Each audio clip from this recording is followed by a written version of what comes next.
Hello అండి, నేను మీ గాయత్రి. శ్రీమాత్రే నమః. చూస్తున్నారు కదా, నువ్వులుండలు ఇంట్లో ఎలా తయారు చేసుకోవాలో చూసేయండి.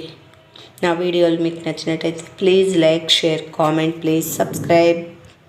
ఉపనయనం కోసము నువ్వులుండలు చేస్తున్నామండి. మా ఇంట్లో ఉపనయనం ఉందని చెప్పాం కదా, నువ్వులుండలు, హోమం దగ్గరికి మరమరాలు ఉండలు కూడా కావాలి. అందుకని నేను నువ్వులుండలు అయితే చేస్తున్నాను. ఇప్పుడు నువ్వులు వేయించి పెట్టాను. ఇవి 1/2 kg ఉన్నాయండి. ఒక 32 ఉండలు కావాలి. కిలోకి 3/4 కిలో లెక్క అండి, దేనికైనా స్వీట్. అందుకని నేను ఇది ఒక 400 grams దాకా తీసుకున్నాను. అరిగిస్తున్నాను. పాకం వచ్చినాక చూద్దాం. ఇది కరిగి పాకం వచ్చినాక నువ్వులుండలు చేయటం చూపిస్తాను.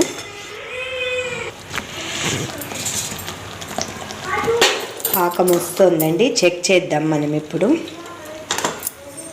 ఇగో ఇట్లా దగ్గర కంటే గట్టిగా ఉండలాగా రావాలండి. ఉండలు రావాలంటే పాకము గట్టి, ఇట్లా రాయిలాగా కొంచెం గట్టిగానే ఉండాలి. ఇది రాలేదు, ఇంకా ఇది దగ్గరకు వచ్చింది కానీ ఇంకా కొంచెం గట్టి పడాలి. ఇది దగ్గరకు వచ్చినప్పటి నుంచి తరచుగా చెక్ చేయాలండి, ఎందుకంటే అప్పుడే ఉన్నట్టుంటుంది, అప్పుడే వచ్చేస్తుందండి. ఇగో వచ్చేసింది. దీంట్లో నువ్వులు పోద్దాము.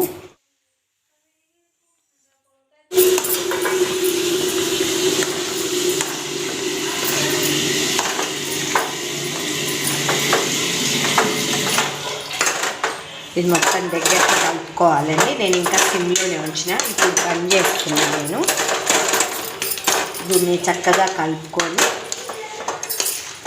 కొంచెం నెయ్యి రాసుకొని ఉండలు చేసుకోవాలండి. కొద్దిగా గోరువెచ్చగా అయినాక నెయ్యి రాసుకొని ఉండలు చేయాలి. అయిపోయిందండి. నువ్వులు ఉండలు చేయటం ఎంత ఈజీ. ఉండలు చేయటం ఇది చల్లారినాక ఉండలు చేద్దాము.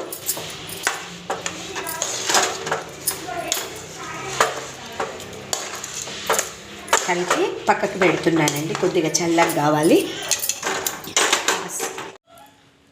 ఇలా అన్నీ ఒక్కొక్కటి చుట్టుకుంటూ ఉండలు కంప్లీట్ చేయాలండి. ఆల్రెడీ సగం చేసేసాను, ఇప్పుడు పూర్తి అయిపోయినాయండి.